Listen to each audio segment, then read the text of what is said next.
जय हिंद। इस वीडियो में हम स्टार्ट करेंगे agriculture chapter number 2 Indian economy 1950 to 1990। अब एग्रीकल्चर हमने पहले पढ़ा था पिछले चैप्टर में कि एग्रीकल्चर की हालत क्या की हुई थी ब्रिटिश गवर्नमेंट ने। अब हम देखेंगे कि एग्रीकल्चर की हालत क्या थी या एग्रीकल्चर की क्या प्रॉब्लम्स थे इस वीडियो में या क्या फीचर्स थे जो रिलेट करते हैं 1950 टू 1919 के पीरियड से। मतलब हम प्रॉब्लम्स जानेंगे एग्रीकल्चर की 1950 टू 1990 के काल में क्या था, क्या प्रॉब्लम्स थी। First of all, low productivity. Low productivity तो प्रॉब्लम तब भी थी और अभी भी थी। उसके काफी सारे कारण थे। उसका पहला कारण तो ये हो सकता है कि हम लोग जो मेथड्स यूज कर रहे थे, टेक्निक्स यूज कर रहे थे एग्रीकल्चर की, वो लेटेस्ट नहीं थी, वो बहुत ही पुरानी थी। तो और काफी सारे कारण थे, जैसे जो स्मॉल एंड फ्रेगमेंटेड जो हमारे पास वो थी लैंड होल्डिंग्स थी, वो भी एक कारण था। तो ये कारण बने लो प्रोडक्टिविटी के। तो लो प्रोडक्टिविटी एक बहुत ही बड़ी समस्या थी हमारी एग्रीकल्चर में 1950 टू 1990 को लेकर तक। दूसरी समस्या थी डिस्गाइज्ड अनएम्प्लॉयमेंट।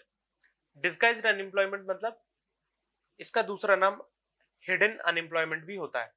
हिडन अनएम्प्लॉयमेंट मतलब छुपा हुआ बेरोजगारी, छुपी हुई बेरोजगारी। यानी it refers to a situation in which more people are engaged on a piece of land than what are actually needed। मतलब एक लैंड पर इतने लोग काम कर रहे हैं जितने की जरूरत है उससे ज्यादा। मतलब एक एग्जांपल लेते हैं, सपोज एक लैंड है, फॉर एग्जांपल 1 हेक्टेयर लैंड है, ठीक है। 1 हेक्टेयर लैंड है, इस पे मानो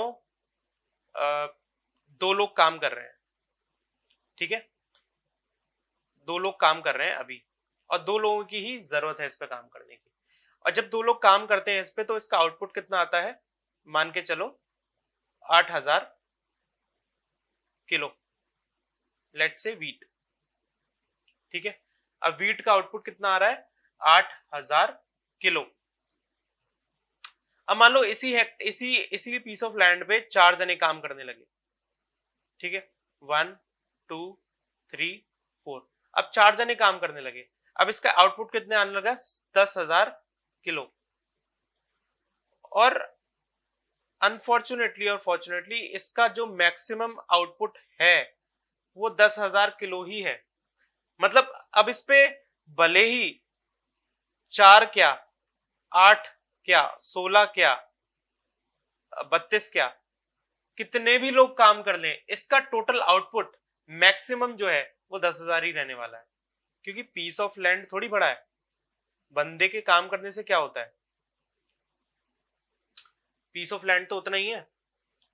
अब हुआ क्या, अब 10,000 किलो जो आउटपुट है वो तो चेंज होने वाला है नहीं, कितने भी लोग काम कर लें। अब सपोज करो हम इस 10,000 किलो से मान लो 1,00,000 रुपए का इनकम कर रहे थे, ठीक है। 10,000 किलो वीट से हम 1,00,000 रुपए की इनकम कर रहे थे, जो कि अगर 4 जने होते तो वो 25-25 के में 25-25 हजार एक जने को मिलते। मतलब अगर 4 जने काम कर रहे हैं तो 25-25 हजार बच जाते। अब मान लो उसी की जगह 8 काम कर रहे हैं तो कितने बटेंगे, 1,00,000 डिवाइड बाय 8, 12,500 रुपए, है कि नहीं। मान लो इसकी जगह 16 आ गए तो कितने हो जाएंगे, 6,250। ऐसे ही अगर 32 हो गए तो कितने हो गए, 3,150। ऐसे ही 3175, हाँ। ऐसे ही जितने ज्यादा लोग बढ़ेंगे उतना ज्यादा शेयर कम होता जाएगा, लेकिन टोटल आउटपुट नहीं बढ़ेगा। टोटल आउटपुट नहीं बढ़ेगा तो टोटल इनकम भी नहीं बढ़ने वाली। अब हुआ क्या, हमारी नजरों में तो सारे के सारे 32 लोग एम्प्लॉयड है, नजरों में, ठीक है। ये नजर, हमारी नजरों में सारे के सारे अनएम्प्लॉयड है, बट एक्चुअली में देयर इज अनएम्प्लॉयमेंट। अगर उसमें 4 जने काम कर रहे होते तो अब कितना मिल रहा होता, 25,000 बट आप 32 जने काम कर रहे हैं तो एक जने को कितना मिल रहा है? 3,000 के आसपास। तो एक्चुअली में अनएम्प्लॉयमेंट तो है बट वो दिख नहीं रही है। क्यों? क्योंकि सब काम में लगे हुए हैं। और अगर सिर्फ 4 जने होते और बाकी के 28 खाली बैठे होते तो 28 खाली ही बैठे होते और 4 जने एक्चुअली में जितना कमाना चाहिए उतना कमा रहे होते। एक्चुअली में ये 32 उतना नहीं कमा रहे हैं जितना इनको कमाना चाहिए। तो एक्चुअली में there is unemployment. So apparently all are employed but in reality many are unemployment. अब ये देखो, even when some are withdrawn total output will not fall. अगर कुछ लोग बाहर आ भी गए ना तो टोटल आउटपुट नहीं बदलने वाला। मतलब 32 में से अगर यहाँ पे 16 आ गए, 8 आ गए और 4 आ गए तो भी टोटल आउटपुट तो नहीं बदलने वाला। ठीक है, तो बाकी के 28 लोग क्या क्रिएट कर रहे हैं? डिस्गाइज्ड अनएम्प्लॉयमेंट, मतलब हिडन अनएम्प्लॉयमेंट।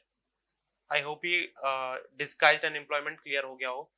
अब हम तीसरी परेशानी या तीसरे फीचर की तरफ बढ़ेंगे जो कि एग्रीकल्चर की थी 1950 टू 1990 के काल में। That is we were highly dependent on rainfall. क्यों? There was highly dependency on rainfall. क्यों? क्योंकि पुअर एग्रीकल्चरल टेक्निक्स हम लोग यूज कर रहे थे। इसी वजह से farmers were largely dependent on rainfall.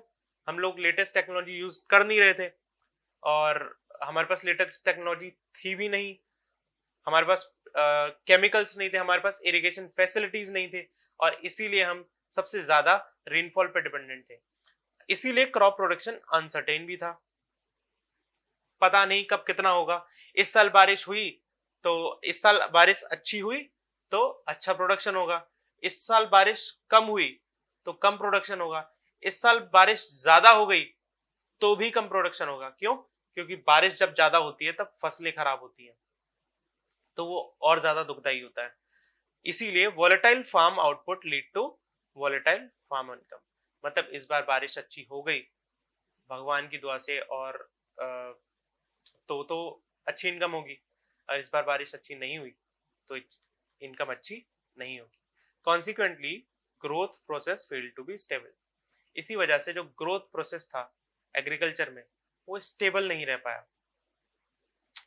अब सबसिस्टेंस फार्मिंग। सबसिस्टेंस फार्मिंग हमने पिछले चैप्टर में भी पढ़ा था। वो फार्मिंग जो सिर्फ अपना पेट पालन के लिए की जाती है और कमर्शियल फार्मिंग नहीं होती है। मतलब कि हम जितना जितना हमने उगाया उतना हमने खा लिया और उसके अलावा जो भी कुछ था वो या तो था ही नहीं या अगर उगाया तो बहुत ज्यादा बेचने के लिए नहीं था। तो it is the practice of growing crops only for one's use, only for use without any surplus for trade. तो it implies that farming in India was not much commercial in nature. इससे क्या हमें पता लगता है कि हमारी जो फार्मिंग थी वो कमर्शियल इन नेचर नहीं थी और ज्यादा से ज्यादा सब्सिस्टेंस लेवल पे हमारी फार्मिंग थी। नेक्स्ट पॉइंट फीचर्स और प्रॉब्लम्स में है आउटडेटेड टेक्नोलॉजी, जिसका कि जिक्र हम बार बार कर रहे हैं कि हमारे पास मॉडर्न इनपुट्स तो थे ही नहीं, जैसे कि फर्टिलाइजर्स, इंसेक्टिसाइड्स, पेस्टिसाइड्स। हम लोग पुरानी ही टेक्नोलॉजीज यूज कर रहे थे।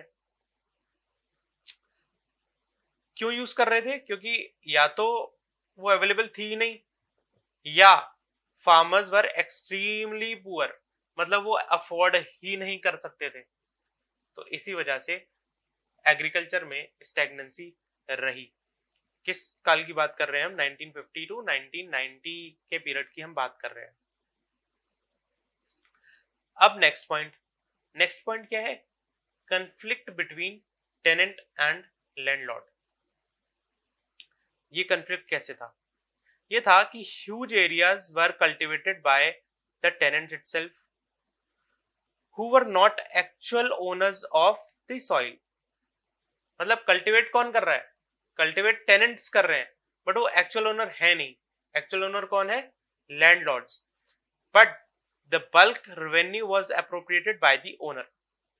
लेकिन जो ज्यादा से ज्यादा रेवेन्यू है, पोर्शन है, रेवेन्यू का पोर्शन है, फॉर एग्जांपल एक लैंड से हमने रेवेन्यू जनरेट किया 10,000 रुपए का, ठीक है। लैंडलॉर्ड ने रख लिया उसमें से 8,000 रुपए और फार्मर को दे दिया उसमें से 2,000 रुपए। तो यही कह रहे हैं, बल्क जो रेवेन्यू था वो ओनर के हाथ में जाता था, ठीक है, और जो बचा कुचा रह जाता था थोड़ा बहुत, सॉरी 2,000 है ये, 2,000 किसके हाथ में जाता था? फार्मर के हाथ में। एक एग्जाम्पल है, ठीक है। लिटिल और no surplus were left with the tenants for reinvestment. इनके पास फिर कुछ सरप्लस नहीं बचता था री इन्वेस्टमेंट करने के लिए, जो कि एक रीजन, एक one of the main reason बना स्टैग्नेंसी एग्रीकल्चर में। ठीक है जी, पॉइंट्स क्लियर हो गए। अब नेक्स्ट उसमें हम पढ़ेंगे लैंड रिफॉर्म्स। तब तक के लिए जय हिंद।